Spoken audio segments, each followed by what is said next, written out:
She smirked when she said it, like a queen handing down a sentence, convinced the world would bow to her decree. You have no other choice. The room stilled, as if even the air around us paused to see if I'd shatter. But I didn't move. I stood there in the very kitchen I had torn apart and rebuilt with my own hands, her favorite place now, where she'd pour herself wine and lean against the counter while texting the man she thought I'd never find out about. I looked at her truly. Looked. The woman I had loved for years, now all sharpness and angles, stripped of warmth. Her eyes like mirrors that only reflected what she wanted. That smirk on her face wasn't arrogance, it was certainty. She believed she held the knife. She expected me to beg, to crumble, to offer her the last pieces of myself for the sake of keeping us whole. But she had forgotten who I was before I bent myself into the version of a man she once needed. I used to skip lunch just to save enough for our first down payment, took on double shifts while she chased her dream of interior design, held our daughter in one arm and a paintbrush in the other. I built her a life she could show off. When she wanted stability, I became stone. When she wanted dreams, I financed them without complaint. When she reached for more, I gave until my hands were empty, and I never asked for credit, just loyalty. But loyalty, I've learned, is invisible until the moment it breaks. It started small. Her silence wasn't stormy, it was vacant, like someone who had already packed their bags in their mind. Compliments dissolved into corrections. Her laughter dulled, the warmth left her voice. Late nights at the office turned into longer meetings. Physical closeness faded. When I reached for her, she recoiled, not out of anger, but apathy. She rolled her eyes when I asked if something was wrong. She laughed when I surprised her with the anniversary necklace I'd saved 3 months for. She mocked the way I knelt and spoke to our son like he mattered. You're too soft, she said once, sipping her wine.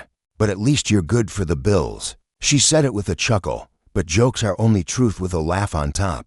That was when I started paying attention. And what I found buried beneath her indifference broke me in ways I never spoke aloud.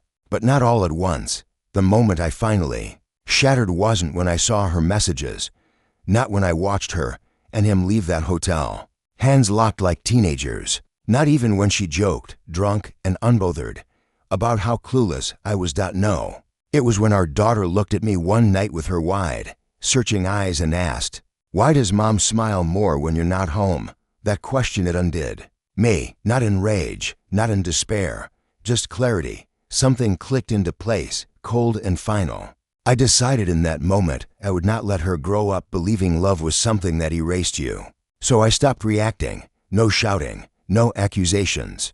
I started coming home late, taking long drives, long meetings. Quietly, I documented everything: texts, credit card charges, surveillance footage, every lie laid out like bricks. I consulted with a lawyer, not just any lawyer, the kind you find with whispers, not websites, the kind that dismantles narcissists without leaving blood on the floor. I built my case like I once built our home, measured, deliberate, made to endure. I let her believe she'd won. Let her roll her eyes, mock my quiet, and sip her wine while making plans with a man who never had to earn her. That was fine. Let her underestimate me. And then, one morning, as she sat scrolling through her phone beside her overnight bag, I handed her the envelope. She chuckled as if it were a joke she didn't quite get yet. But her face changed when she opened it. Custody, mine. House, mine. Alimony, none. Turns out infidelity, when backed by digital proof, time-stamped videos, and eyewitness accounts, doesn't wear well in court.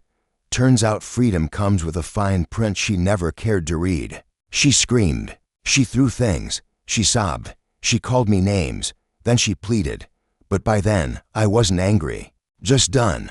There was nothing left to salvage when she finally whispered, "How could you do this to me?" I looked her dead in the eyes, and I answered, "You taught me how." Now, the house is quiet in a way that doesn't feel empty. It feels earned. Our daughter sleeps without clenching her little fists in her sleep. Our son laughs like the sound of it won't be punished. They no longer tense when a door slams or go silent when voices rise. Sometimes I catch them watching me, almost like they're testing, will Dad leave too? So I stay, fully, in presence, in attention.